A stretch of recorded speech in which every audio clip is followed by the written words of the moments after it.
The next gentleman is also running for Congress. We got all these great leaders leveling up. You might remember that reptile of a human being, Maxine Waters, right? Right? I don't know what, we call it a Pelosi when we have a bowel movement. I don't know what you call it when you relate to Maxine Waters.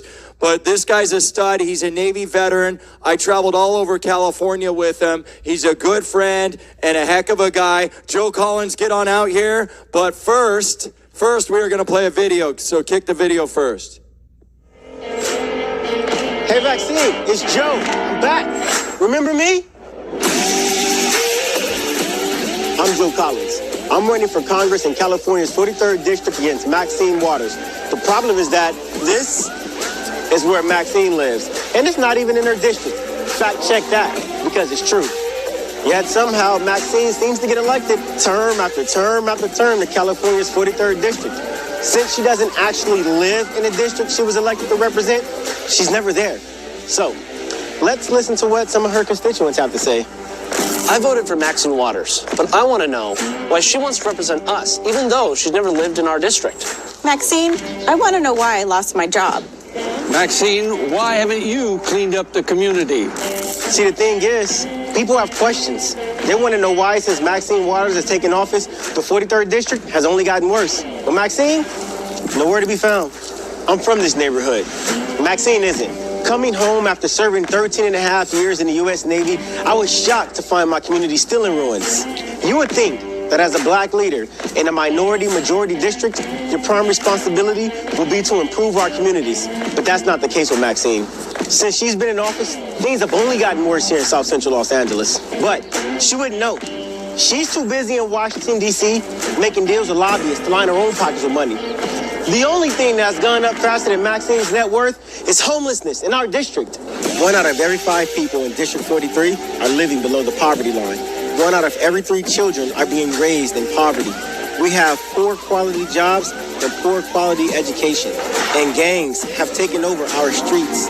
Violent crime in South LA is off the charts. In the first 2 weeks of 2021, this area had 59 shooting victims, compared to only 7 last year. But it's no surprise that violence has gone up in Maxine's district, considering she endorses violence. She's encouraged her constituents to harass and attack her political opponents. In a speech she gave in public, on camera, with no shame. And if you see anybody from that cabinet in a restaurant, in a department store, at a gasoline station, you get out and you create a crowd. And she thinks that's okay. Isn't that considered inciting violence? Maxine's policies is keeping our community down. It's keeping our people oppressed. South Los Angeles deserves better. Instead of adding fuel to the political fires of division in America like Maxine, I think it's time for us to come together. It's time for us to rebuild South Los Angeles. It's time to fix our homeless problem, revamp our education system, rebuild our infrastructure, and slash taxes, bring high-paying jobs to the district and end poverty. Introduce financial literacy programs into our schools so our children can learn how to build generational wealth. The political establishment has failed our community on both sides. It doesn't matter if you're a Republican or Democrat. We need to unite. We can rebuild our district, but we need people to represent us who come from our neighborhoods. Maxine is 82 years old. She's represented Los Angeles in Congress for over 47 years, and she hasn't done anything. She doesn't even live here, but I do. I'm Joe Collins, and I'm running against Maxine Waters. It's time for something different. My name is Joe Collins, and I approve this message. Donate $17.76, and let's flip the house red.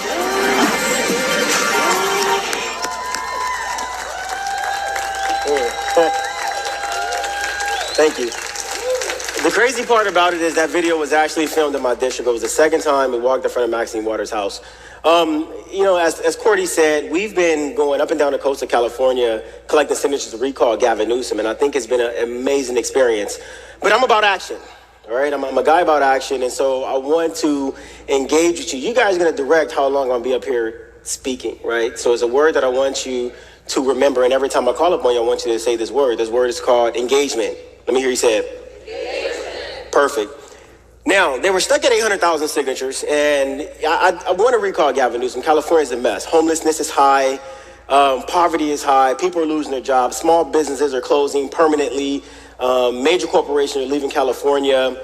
And we got to get rid of Gavin Newsom. So I called Mike Netter. I called Dr. Cordy, and I called a few other people. And I said, we're going to do a recall road trip, and we're going to get the rest of these signatures. And they said, well, how are you going to do it? I said, we are going to get the Black and Latino communities to come out and support us to collect signatures. I said, I think I can do it. I'm a Republican, and they love me because we engage with people on a level that they can understand. Now, we could not have made this happen unless we did something that was extremely important, and that is, you got to say it louder, because this is absolutely important. So we were able to do that, and we were able to collect 2.34 million signatures, get them turned in right now. We have about 1.8 million signatures that were verified, so we can recall Gavin Newsom. Now the struggle is to find somebody who is viable to replace him. And I don't want to give up my Christian or conservative values for the sake of having a Republican in office. This is not my style. We ran in a Democrat district, D+54. Good Lord, have mercy. Where Maxine Waters has been there well over 30 years. And no one in the Republican Party has done something that was extremely important in order to get people to think outside of that Democrat Party, and that is exactly. See, you guys, you catch my drift here? I love it. We were able to turn our district from a D+54 to a D+24. People ask, how did you do that? It was because of the issues that we have in the Black community, Latino community, white community, Asian community are absolutely important, regardless of you think if it's real or not.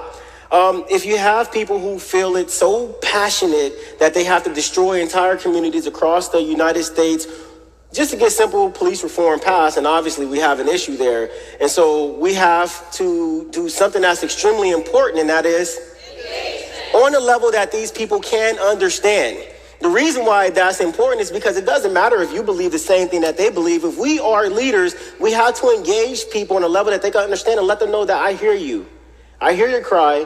And if it's important to you, it's important to me. So let me use my voice to be able to engage your local political leaders to influence action so we can stop burning down the entire United States for something as stupid as getting some police reform passed, right? So you have George Floyd, Breonna Taylor, all these other people that they put up on a pedestal, the mainstream media, to make it seem like our police force is bad. My grandmother loves the police. We work with them heavily. We work with local law enforcement. We work with the local politicians in Los Angeles to get simple things passed that, makes people stop rioting. I get called a lot of names. I get called Black Lives Matter. I get called a fake Republican. I get called a fake conservative. I get called whatever it is on both sides. And then Democrats, they call me an Uncle Tom. They call me a sellout. They call me all these issues. They call me everything except for a child of God. It's kind of terrible. But they respect me because of the election was stolen in the inner city because we have no Republican presence in the inner city. This is something that's absolutely important. I've been preaching this. We've been going to the inner cities, myself, Angela Stanton King, Maj Toure, Rizza Islam, and other people to engage people, to get them involved in politics. Now, I don't mind working with Democrats. The reason why is because they respect me. And I know when I talk to them, they lean more moderate or they'll lean conservative because I'm a cool dude and I know what I'm talking about. If you don't believe me, it's true, but I get called every name in the book. But that comes from... This is absolutely important because we have another election coming up in 2022. We have a presidential election coming up in 2024. We saw what happened in this 2020 election where it was stolen from us, and it was from the inner cities. And the reason why is because we don't have in the inner city. So next time, when these elections comes up, we have to have this engagement. We have to go out and talk to people on a level that they can understand, not pushing our ideologies on people, but talking about things that matter: school choice, jobs, education, talking about rebuilding the infrastructure. These are absolutely important. So what are we going to do in this 22 election? In the inner city. You said it, not me. And what are we going to do in the 2024 presidential election? In the inner city, because we cannot afford to lose another election because people are afraid to engage people in the inner cities. It's not as hostile as it is. Trust me, I've been doing it for the last year and a half. I've been called everything, but I've never had Antifa attack me. Black Lives Matter run every time I come around. Republicans love me. Democrats love me. Independents love me. And that's because of... God bless you guys. Go to JoeCollinsForCongress.com. Support our campaign. We are running again. Thank you. Give it up for Joe